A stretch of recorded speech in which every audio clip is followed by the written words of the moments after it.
یہ پاک سید عالم صلی اللہ علیہ وسلم نے ہمیشہ قربانی فرمائی، ہمیشہ۔ آج تو حضور نے ایک فرمایا، اللہ ہم سب کو حج کی توفیق عطا فرمائے اور بار بار حج کی توفیق دے۔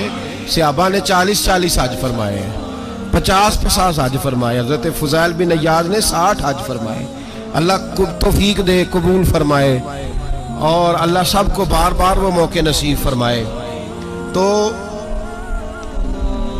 نبی پاک صلی اللہ تعالیٰ علیہ وسلم نے حج ایک فرمایا، قربانی حضور جس دن مدینے آئے اس وقت شروع فرمائی، اور ہر سال حضور قربانی دیتے تھے، ہر سال 2 جانور ذبح فرمائے۔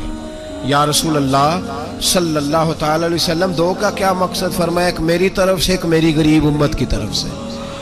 یا رسول اللہ صلی اللہ علیہ وسلم کس طرف سے فرمایا؟ ایک میری طرف سے، ایک میری امت کی طرف سے۔ کبھی فرمایا ایک میری طرف سے، ایک میرے اہل بیت اور میری امت کی طرف سے۔ 2 جانور حضور نے ذبح فرمائے، اور پھر میرے حبیب پاک صلی اللہ تعالیٰ علیہ وسلم کے غلام مولا علی شیر خدا، ابن ماجہ کی روایت ہے، حضرت علی شیر خدا فرماتے ہیں کہ نبی پاک علیہ السلام 2 جانور ذبح کرتے تھے۔ خود حضرت علی کی جب باری آئی تو انہوں نے بھی 2 فرمائے۔ تو صحابہ نے پوچھا کہ علی 2 کیوں؟ 2 کس لیے؟ تو حضرت علی رضی اللہ تعالیٰ عنہ فرمانے لگے مجھے میرے حبیب نے وصیت فرمائی تھی کہ علی تو نے 2 کرنے، ایک اپنی طرف سے کیا کرنا، ایک میری طرف سے کرنا۔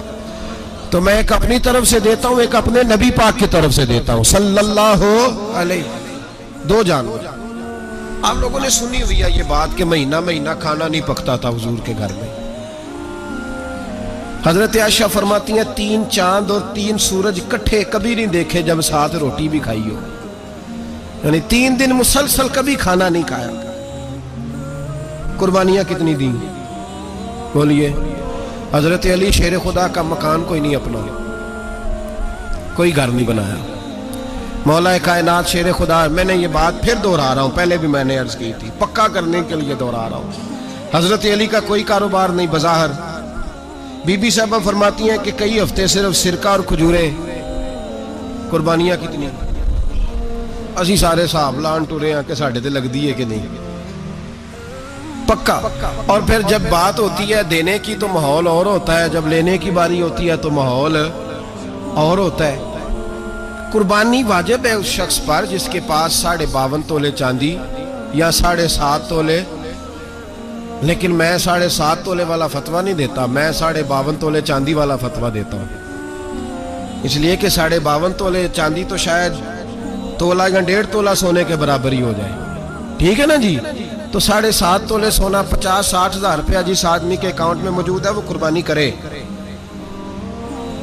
بلکہ امام شافعی رحمۃ اللہ علیہ فرمایا کرتے تھے جس نے 3 کمروں کو تالا لگایا ہوا ہے وہ 3 کمرے فارغ ہیں، اس کے کسی کام کے نہیں، ان کی قیمت کا حساب لگائے، اور چھت پہ سٹور بنا دیا ہے، کوئی مطلب نہیں اس کا، اور جو ویسے رکھی ہوئے ہیں کوئی معنی ہی نہیں کمرے کا، فرماتے تھے حساب لگائے، قربانی کرے۔ رب کریم کی بارگاہ میں دینے کا جب معاملہ آیا تو تو گول کر گیا کام۔ میرے رسول کائنات سرور عالم صلی اللہ علیہ وسلم کا جب اپنے لیے چیزیں استعمال کرنے کا ماحول ہے تو محبوب پاک علیہ السلام نے مہینہ روٹی نہیں پکائی۔ یہاں جو آدمی ہر جمعرات کو 4 کلو بکرے کا گوشت پکاتا ہے اور ہر تیسرے دن مرغی کا گوشت لاتا ہے، وہ قربانی کی باری آتی ہے تو کہتا ہے میرے پہ لگتی نہیں۔ وہ ٹھیک ہے ابا جی لے آئے، ابا جی کی طرف سے قربانی ہے، اس دفعہ ابا جی کی، اگلی دفعہ اماں جی کی، اس سے اگلی دفعہ دادی جی کی۔ او خدا کے بندو، جس آدمی کے پاس پیسے ہیں پہلے اپنی قربانی واجب ہے۔ میری بات کی سمجھ آ رہی ہے عزیزوں کو؟ جو آدمی صاحب استطاعت ہے پہلے کس کی قربانی کرے گا؟ وہ کمائی کرتا ہے، اس کے اپنے اکاؤنٹ میں تنخواہ آتی ہے، ابا جی کے اکاؤنٹ میں نہیں آتی۔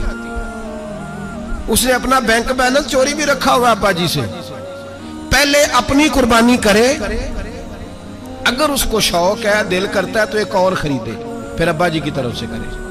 اگر اللہ نے توفیق دیا تو ایک اور خریدے، اماں جی کی طرف سے کرے، اور اگر اس کے دل کو اللہ ٹھنڈک عطا کرے، سکون کرے تو پھر اپنے رسول کی طرف سے بھی قربانی دے، پھر اپنے محبوب کی جانب سے بھی قربانی کرے۔ نبی پاک صلی اللہ تعالیٰ علیہ وسلم نے ہر سال 2 قربانیاں دی، 10 سال، کل کتنی ہوگی 10 سالوں میں؟ بولیے۔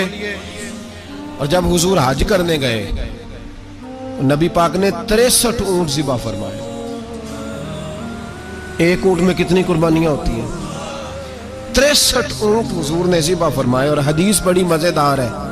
حضرت ابو ہریرہ رضی اللہ تعالیٰ عنہ فرماتے ہیں کہ جب اونٹ ذبح کرنے کی باری آئی تو ہم سوچ رہے تھے، پریشان تھے کہ یہ تو بڑا مشکل ہے ذبح کرنا، بڑا مشکل ہے، اس کو تو نہر کرنا پڑتا ہے، گرانا پڑتا ہے، باندھنا پڑتا ہے. سب سے مشکل کام اونٹ ذبح کرنا ہے. تو نبی پاک صلی اللہ علیہ وسلم کی تو عادت کریمہ ہے، اپنے ہاتھ سے ذبح کرتے ہیں حضور. وہ ہمارا اللہ خیر کرے، اب اللہ ہی حافظ ہے. ذبح کرنا تو دور کی بات ہے. ہمارا جو بی اے پاس لڑکا ہے نا، اس کو ڈر آتا ہے جانور کے پاس کھڑے ہوتے ہوئے. کہتے ہیں بچوں کو اندر لے جاؤ، 10 سال کا 12 سال کا، اس کو اندر لے جاؤ، ذبح کرنا، روئے گا. اب بس کرو یار، یہ کس قوم سے تمہارا تعلق پڑ گیا ہے؟ ہمارے تو 12 اور 14 سال کے معوذ اور معاذ ابو جہل کی گردن کاٹ کے رکھ دیا کرتے تھے، اور تو بچہ بکرا ذبح کرنے سے ڈرا رہا ہے. اس کو کھڑا کر لا کے. قربانی تو جہاد کی ٹریننگ ہے. وہ کھڑا کر، اس کو کہا بیٹا یہاں کھڑا ہو، اللہ کے رستے میں بکرے کی گردن کاٹنی ہے. اگر کوئی شخص خدا رسول کے دین کی مخالفت کرے، کفر کا جھنڈا اٹھائے، تو اس کی گردن بھی کاٹنی ہے. یہ ٹریننگ ہے بچوں کے لیے. یہاں عجیب ماحول ہے، ڈر لگ رہا ہے، پیچھے ہٹ جاؤ. اور جس صاحب کی قربانی ہے وہ بھی کوئی 1.5 کلومیٹر کے فاصلے پہ کھڑے ہیں، دور کھڑے ہو کے دیکھ رہے ہیں. نفیس ہی بڑے ہیں جناب، لطیف ہی بڑے ہیں. کپڑوں کو کوئی قطرہ خون کا لگ گیا تو بڑی مصیبت بن جائے گی. اور امیر آدمی، اس کا تو گھر کسائی نے خود فون کیا ہے کہ صاحب سب سے پہلے میں آپ کے گھر آؤں گا. اس کو پتہ ہے کہ منہ مانگی قیمت ملے گی. مہربانی فرمائے، قربانی میرے رسول پاک صلی اللہ علیہ وسلم سے زیادہ نفاست والی طبیعت کسی کی نہیں. صحابہ کہتے ہیں اتنا حسین محبوب کا انداز تھا کہ کبھی کپڑوں پہ مکھی بھی نہیں بیٹھی تھی. اور حضور سے ہم سلام لیتے تھے، دست مبارک چومتے تھے تو ہمارے ہاتھوں سے کستوری کی خوشبو آنے لگتی تھی. اور فرماتے ہیں نبی پاک کا ہاتھ یوں ہوتا تھا کہ برف بھی اتنی ٹھنڈی نہیں جتنا پیارا حضور کا ہاتھ ٹھنڈا ہوتا تھا. پھر بھی حضور دست مبارک میں خنجر پکڑتے، جانور کو لٹاتے اور اپنی طامت کو سمیٹتے، اور اللہ کے حبیب گھٹنا رکھتے اس کی گردن پر، اور بسم اللہ اللہ اکبر کہہ کے ذبح فرماتے. حضور خود دست مبارک سے. تو اتنا زیادہ نازک مزاج ہو گیا ہے کہ اب یہ والی سنت ادا کرنا مشکل ہو گیا تیرے لیے. 63 اونٹ ہیں. اور صحابہ کرام علیہم رضوان فرماتے ہیں کہ حال یہ ہے، ہم سوچ رہے ہیں کیسے ذبح کریں گے، کیا کریں گے، کیسے گرائیں گے. اور نبی پاک صلی اللہ علیہ وسلم کہتے ہیں ہم ابھی سوچ میں ہی تھے کہ حضور نے چھری پکڑی. خنجر جب حضور نے اٹھایا تو فرماتے ہیں اونٹ دوڑتا ہوا آیا اور نبی پاک کے سامنے آ کے لیٹ گیا. فرماتے ہیں اللہ کے رسول نے بسم اللہ اللہ اکبر کہہ کے ذبح کیا. اس نے ٹانگ بھی کوئی نہیں ہلائی، پیر بھی کوئی نہیں ہلایا. وہ کسی شاعر نے بڑی عجیب بات کہی تھی. اس نے کہا پھنسی جو دام میں بلبل تو لگی یوں کہنے، کرے گا قتل کیا تو نے جب اسیر مجھے، کباب شمع کے شولے پہ کیجیو سیاد، شکل گل نظر آئے دم اخیر مجھے. وہ کہتے ہیں بلبل کو شکاری، سیاد شکاری نے پکڑ لیا بلبل کو. تو سیاد سے بلبل کہنے لگی تو نے پکڑا ہے تو قتل تو کرے گا ہی نہ، کھائے گا تو صحیح، ایک میری منت ہے. شکاری کہنے لگا وہ کیا؟ تو بلبل کہنے لگی جب تو مجھے ذبح کرے نا اور پکائے تو مجھے پھول سے بڑی محبت ہے. اس طرح کرنا، کوئلے اتنے زیادہ دہکانا، اس قدر زیادہ آگ جلانا کہ ان کی شکل گلاب کے پھول کی طرح سرخ ہو جائے. تو جب تو مجھے ان پر جلائے گا تو مجھے تکلیف نہیں ہوگی، اس لیے کہ محبوب کا چہرہ جو سامنے آ جائے گا مجھے تکلیف نہیں ہوگی. پھنسی جو دام میں بلبل تو لگی یوں کہنے، کرے گا قتل کیا تو نے جب اسیر مجھے، کباب شمع کے شولے پہ کیجیو سیاد، اور شکل گل نظر آئے دم اخیر مجھے. اعلیٰ حضرت بریلوی علیہ رحمہ فرمایا کرتے تھے، فرماتے تھے بڑی تکلیف ہوگی جب جان نکلے گی. روایتوں میں آتا ہے جس طرح باریک دوپٹہ جھاڑیوں پہ ڈالا جائے، کھینچا جائے تو پھٹ جاتا ہے، یوں تکلیف ہوگی. پر فرمانے لگے رسول اللہ کے غلام کو کوئی تکلیف نہیں ہوگی. حضور کیوں؟ فرمایا اس لیے کہ جب جان نکلنے لگے گی تو سامنے جلوہ ودوحات آ جائے گا.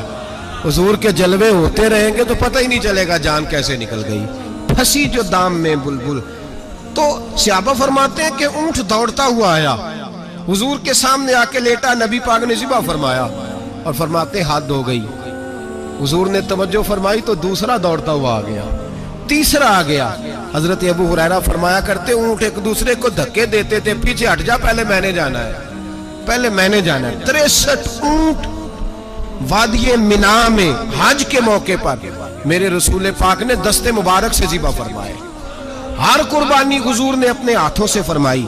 قربانی واجبات دین میں سے, ضروریات دین میں سے ہے, اور کوئی اتنا لمبا چوڑا مسئلہ نہیں. بہت ساری چیزوں کو خود بخود مشکل کر لیتے ہیں. ٹی وی پہ خبر آتی ہے فیصل آباد کے 2 بیل ہیں, بھولو اور